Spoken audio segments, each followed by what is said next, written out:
بسم اللہ الرحمن الرحیم اعوذ باللہ من الشیطان الرجیم بسم اللہ الرحمن الرحیم وبہ نستعین۔ الحمدللہ ہماری گفتگو لمعہ ششم کے کتاب الدیات میں ہے۔ کتاب الدیات میں مصنف صاحب نے فصل ثانی میں تقدیرات کی بحث شروع کی تھی۔ پھر اس تقدیرات کی بحث میں انہوں نے کہا تھا کہ یہاں پر چند ایک مسائل ہیں۔ ان میں سے پہلا مسئلہ جو کہ قتل کے بارے میں تھا وہ آپ پڑھ چکے۔ آج دوسرا مسئلہ جو ہے وہ سر کے بالوں کے بارے میں ہے۔ اگر کوئی شخص کسی کے پورے سر کے بال اکھاڑ دیتا ہے، جڑ سے نکال دیتا ہے، مونڈنے والی بات نہیں ہے، ٹھیک ہے، تو اس کا کیا حکم ہے؟ فرماتے ہیں اس نے جو بال اکھاڑے اس کی دو صورتیں کہ بال پھر جناب اس چمڑی سے نکلیں گے یا نہیں نکلیں گے۔ اگر نہیں نکلیں گے تو پھر کہتے ہیں پورے انسان والی دیت ہے، صرف انسان کے سر کے بالوں پر۔ انسان پھر بھی خدا کی قدر نہیں کرتا، یعنی اس پروردگار نے یہ جو آپ کے سر کے بال رکھے ہیں یہ گویا کہ پورے انسان کے قیمت کے برابر ہیں۔ اچھا، یہ سر کے بال کس کے سر کے بال؟ مرد کے یا عورت کے؟ کہتے کوئی فرق نہیں، مرد کے سر کے بال وہ اس طریقے سے اکھاڑے، عورت کے سر کے بال اکھاڑے، خنثی کے سر کے بال اکھاڑے، کبیر کے اکھاڑے، صغیر کے اکھاڑے، بالغ کے اکھاڑے، نابالغ، عاقل، پاگل، ان سب کو شامل ہے۔ اس کے بارے میں کہتے ہیں دلیل کیا ہے؟ فرماتے ہیں دلیل جو ہے جناب ایک روایت ہے جو جناب سلیمان بن خالد نے کی ہے۔ اچھا، سر کے بعد پھر داڑھی کی طرف آتے ہیں۔ اگر کوئی شخص کسی کے داڑھی کے پورے بال اتار دے، خاص طور پر اگر وہ مرد کی داڑھی ہو تو پھر اس میں بھی پوری دیت یعنی 100 اونٹ دینے پڑیں گے۔ اچھا، کچھ عورتیں بھی ایسی ہوتی ہیں جن کے داڑھی کے بال نکل آتے ہیں۔ اچھا، اگر کسی عورت کے داڑھی کے بال نکل آئے اور اس نے وہ اکھاڑ دیے تو اس میں کیا ہے؟ کہ اس میں دیت نہیں ہے، اس میں عرش دینی پڑے گی، چاہے وہ بال نکلیں چاہے نہ نکلیں۔ اچھا، وہ دیت کتنی ہوگی؟ وہ ہم پچھلے درس میں پڑھ کر آئے تھے کہ کچھ صورتوں میں عبد کی دیت کا مقایسہ کیا جاتا ہے حر کے ساتھ، اور کچھ صورتوں میں حر کی دیت جہاں معین نہ ہو وہ عبد کے ساتھ مقایسہ کیا جائے گا۔ یعنی ہم ایک کنیز کو بازار میں لے جائیں گے، اس کنیز کی داڑھی کی صورت میں قیمت کتنی ہے، بغیر داڑھی کی صورت میں قیمت کتنی ہے؟ میرے تو خیال میں بغیر داڑھی والی کی قیمت زیادہ ہوگی، لیکن اگر کہیں پر کوئی معاملہ الٹا ہے تو پھر ہم دیکھیں گے کہ اگر داڑھی کی صورت میں اس کی قیمت ہے 1,00,000، بغیر داڑھی کی صورت میں اس کی قیمت ہے 90,000، تو یہ داڑھی کے بال اکھاڑنے کی وجہ سے گویا کہ اس کی قیمت کا 10واں حصہ ضائع ہو گیا۔ تو اب اگر کسی نے آزاد عورت کی داڑھی نوچی ہے، اس طریقے سے نوچیے کہ اب اس کے بال نہیں آئیں گے یا آئیں گے کوئی مسئلہ نہیں، تو پھر جو ہے کیا ہے اس میں بھی دیت کا 10واں حصہ، جو عورت کی دیت اس کا 10واں حصہ دینا ہوگا۔ خنثی کا کیا حکم ہے؟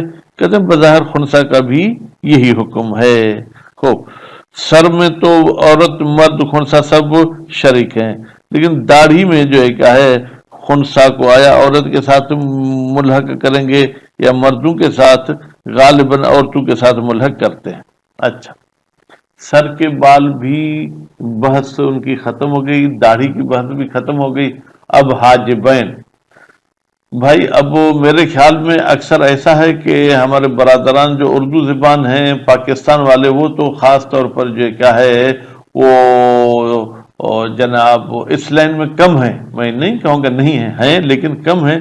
اکثر لوگ سندھی، پنجابی، پٹھان، بلوچ یہ ہیں، تو اس لیے اردو کے الفاظ کے جو ہے نا وہ ترجمے میں ہمیں پریشانی ہوتی ہے۔ اب حاجبین کو میں اپنی زبان میں بھی جانتا ہوں، فارسی میں ابرو بولتے ہیں اور میرے خیال میں اردو میں بھویں بولتے ہیں۔ یہ جو آنکھوں کے اوپر پیشانی میں 2 بال کمان کی طرح بنے ہوئے ہیں یہ ہیں حاجبین۔ اگر کوئی شخص کسی کے یہ حاجبین کے بال اکھاڑ دے تو اس میں 500 دینار یعنی آدھی دیت اس کو دینی پڑے گی، اور اگر ایک آنکھ کے اوپر بھاؤں کے بال اکھاڑتا ہے تو اس میں پھر 250 دینار دیت دینی ہوگی۔ اس کے بعد پھر فرماتے ہیں کہ اگر پورے بال سر کے، داڑھی کے یا بھاؤں کے نہیں اتارتا کچھ، تو کہتے پھر ان کی نسبت سنجی کی جائے گی، وہ بال جو رہ گئے، چوتھا حصہ اگر بال اس نے اکھاڑے ہیں تو پھر دیت کا بھی چوتھا حصہ دینا پڑے گا۔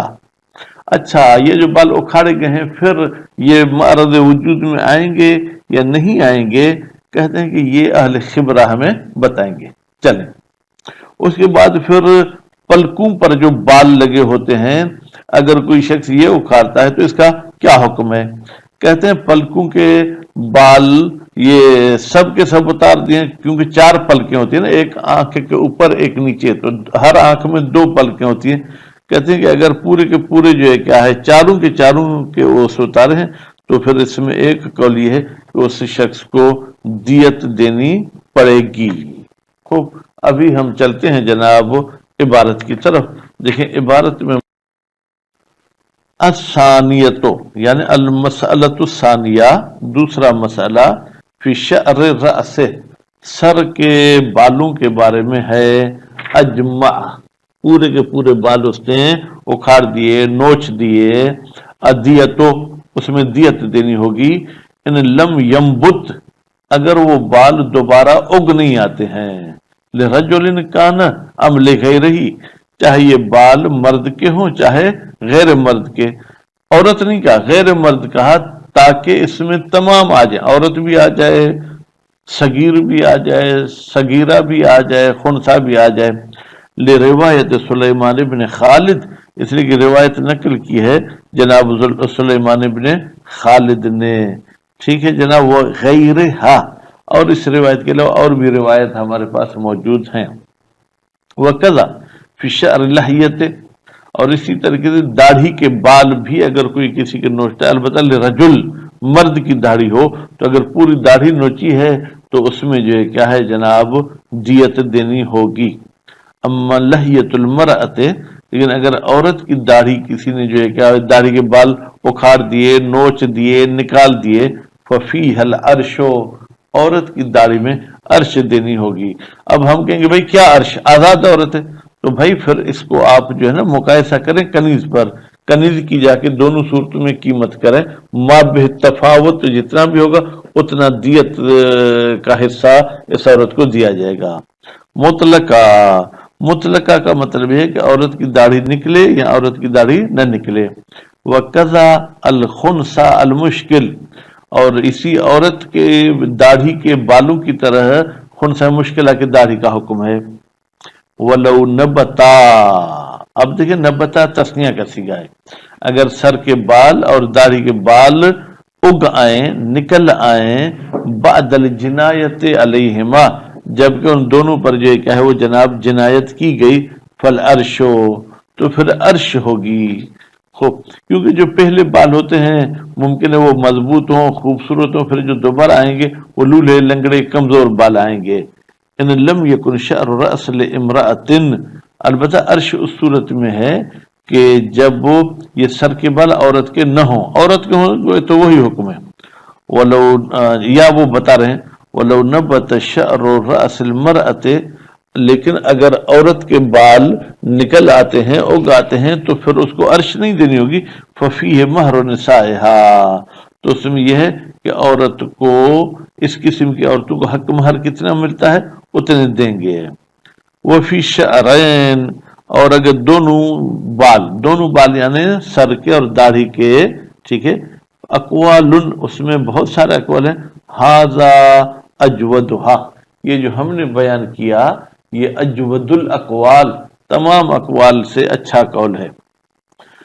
وفی شعر الحاجبین، اگر بھاؤں کے بال، بھاؤں بھائی ممکن ہے آپ کو سمجھ میں نہیں آئے، یہ جو آنکھوں سے اوپر، پلک نہیں، پلک سے بھی اوپر یہ پیشانی میں بال لگے ہوئے ہیں جو کمان کی طرف بنے ہوئے ہیں، اگر کوئی کسی کے یہ بال اکھاڑ دے، نکال دے، 500 دینار، اس میں 500 دینار جو ہے کیا ہے وہ اور جناب دیت دینی ہوگی، وہی نصف دیت ہے، یہ 500 دینار پورے انسان کی آدھی دیت ہے۔ وفی کل واحد منہما، اگر دونوں جو ہے کیا ہے حاجبین کے بال نہیں اکھاڑتا، کسی ایک کے اکھاڑتا ہے، نصف ذالک، تو اس میں 500 کا آدھا یعنی 250 دینار دینا ہوگا۔ ھذا هو المشہور، یہی نظریہ جو ہے کیا ہے وہ مشہور ہے۔ بل قیل، بلکہ کہا گیا ہے، انہو اجماع، بھائی اس پر علماء کرام کا اجماع ہے۔ قیل فیہما، اور ایک قول کے مطابق حاجبین میں ادیت، مکمل انسان کی دیت دینی ہوگی، کہ غیر ہما، جیسے کہ غیر حاجبین میں ہے، مما فی الانسان منو اسنان، وہ اعضاء جو انسان میں ڈبل ڈبل ہیں۔ مثلا کہتے ہیں تمام وہ اعضاء جو انسان میں دو دو ہیں، اگر وہ دونوں کوئی برباد کرتا ہے تو اس پر پوری دیت دینی ہوگی، 2 کان، 2 آنکھیں، ٹھیک ہے جناب، 2 ہاتھ، 2 پاؤں، اس طریقے سے۔ وَلَوْ عَادَ شَعْرُهُمَا، اگر حاجبین کے بال دوبارہ اگ آئیں، فَالْأَرْشُ عَلَى الْأَزْهَرِ، تو دیت نہیں ہے، قول اظہر کے مطابق عرش دینی پڑے گی۔ وفی بعضہ، اچھا یہ جو بال ہم نے اکھاڑنے کی بات کی، اس میں یہ کسی کے بھی مکمل بال وہ نہیں اکھاڑتا، بلکہ کچھ اکھاڑتا ہے اور کچھ بالوں کو چھوڑ دیتا ہے، اس کا کیا حکم ہے؟ اے فی بعض کل واحد من الشعور، ان بالوں میں سے کچھ کچھ حصہ نکالتا ہے، المذکورۃ، جن کا ذکر ہو چکا، بالحساب، ان کا پورے بالوں کے ساتھ ہم حساب کریں گے۔ سر کا چوتھا حصہ ہے تو دیت کا چوتھا حصہ، حاجبین کا بھی چوتھا حصہ ہے تو دیت کا بھی چوتھا حصہ۔ اے یثبت فیہ، فیہ کی ضمیر مل جائے گی بعض کی طرف، یعنی اس بعض میں ثابت ہوگا دیت مذکورہ میں سے، بنسبت مساحت محل شعر المجنی علیہ الی محل الجمیع، کہتے ہیں جتنی جگہ سے بال اکھاڑ گئے ہیں پہلے اس کی پیمائش کریں، فرض کریں اس کی 4 انچ پیمائش ہے، پھر پورے سر کی پیمائش کریں، اگر ٹوٹل ملا کے سر کی پیمائش مثلا جو ہے کیا ہے وہ 16 انچ ہوتی ہے، تو 4 کی 16 کے ساتھ نسبت لگیں گے تو 1 ربع یعنی چوتھا حصہ ہوگا۔ وَإِنْ اُخْتُلِفَ كَثَافَةً وَخِفَّةً، اگرچہ بال گھنے ہیں یا بال جو ہے کیا ہلکے ہیں، ٹھیک ہے، اس میں کوئی فرق نہیں ہے۔ وَالْمَرْجَعُ فِي نَبَاتِ الشَّعْرِ وَعَدَمِهِ، کہتے ہیں کس کی طرف رجوع کیا جائے گا کہ یہ بال دوبارہ آئیں گے یا دوبارہ نہیں آئیں گے؟ الی اہل الخبرت، جو بالوں کے اسپیشلسٹ ہیں، نائی ہیں یا کوئی ایسا ڈاکٹر چمڑی کا ہے۔ فَإِنْ اشتبہ، اگر اشتباہ ہوتا ہے پتہ نہیں بال یہ دوبارہ آئیں گے یا نہیں، فالمروی انہ ينتظر سنتن، پھر روایت میں یہ آیا ہے کہ 1 سال تک انتظار کیا جائے گا، اگر بال نکل آئے تو عرش لی جائے گی، اور اگر بال نہیں نکلے ثم تؤخذ الدیۃ، پھر دیا جو ہے کیا وہ اخذ کیا جائے گا، ان لم یعد، اگر بال نہیں آتے۔ وَلَوْ طَلَبَ الْعَرْشَ، جس کے بال اکھاڑے گئے وہ کہتا ہے کہ مجھے عرش دے دو، قبلہا، 1 سال سے پہلے، دفع الیہ، تو عرش سے دی جائے گی۔ وہ کیوں؟ لِأَنَّهُ اِمَّ الْحَقِّ، اس لیے کہ یا تو اس کا عرش حق بنتا ہے، اگر بال نکلتے ہیں اگتے ہیں تو عرش تو ہے ہی، اور بعض اگر بال نہیں نکلتے تو بھی یہ عرش اس دیت کا کچھ حصہ ہے، تو پھر کیا ہوگا جناب؟ فرماتے ہیں کہ فَإِن مَضَتْ، اگر وہ مدت گزر گئی 1 سال والی، وَلَمْ يَعُدْ، اور بال نہیں آئے، اُكْمِلَ لَهُ، تو مکمل کر کے اس جس کے بال نوچے گئے اس کو دیا جائے گا دیت پر، یعنی دیت فرض کریں کہ 1000 دینار ہے، اس میں سے بھائی تم 250 دینار تو عرش کی صورت میں لے چکے، باقی 750 تمہیں ملیں گے۔ وفی الاحداب، اچھا جناب احداب کا کیا حکم ہے؟ ٹھیک ہے، احداب یعنی یہ جو پلکیں ہیں، خوب اس میں فرماتے ہیں بالمعجمت والمحملت، یہ جو ہا کے بعد دال ہے، کہتے ہیں اس کو معجمہ کر کے پڑھیں تو احزاب کر کے پڑھیں، یا اس کو بغیر نقطے کے کر کے پڑھیں تو پھر احداب پڑھیں۔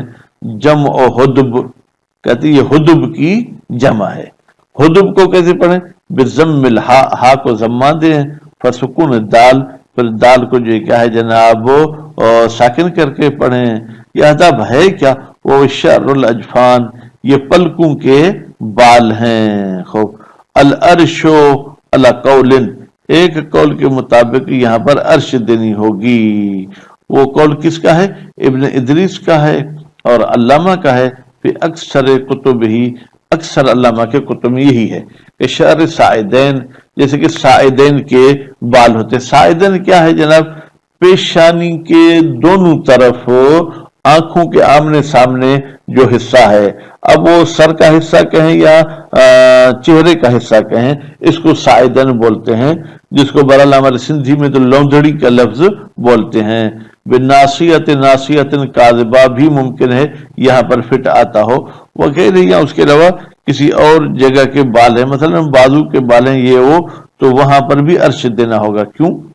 لِأَصَالَةِ الْبَرَاءَةِ مِنَ الزَّائِد، ہم شک کرتے ہیں کہ عرش کے علاوہ کچھ دیت دینی ہوگی، یعنی اصل کہتی کہ آپ بری و ذمہ ہو عرش سے زائد رقم سے، حیث اللہ یثبت لہو مقدر، جبکہ ان بالوں کے لیے شریعت نے کوئی معین مقدار کی دیت نہیں بتائی ہے.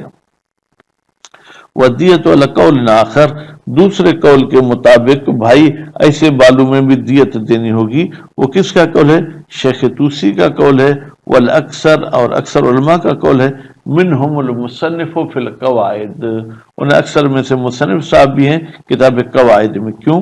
للحدیث، اس لیے کہ ایک حدیث عام آئی ہے جو دلالت کرتی ہے علی ان کل ما فی البدن منہ واحدہ، بے تحقیق کہ ہر وہ چیز جو بدن میں ایک ہے، اگر کوئی جانی اس کو نقصان پہنچاتا ہے ففیہ دیت، اس میں پوری دیت ہے. مثلا کوئی کسی کی زبان نکال لیتا ہے، کاٹ لیتا ہے، اور اسنان، یا اگر کچھ اعضاء جس میں ڈبل ہیں، مثلا آنکھیں، دو کان، ففیہما الدیت، تو پھر ان دونوں میں ملائیں گے تو دیت ہوگی.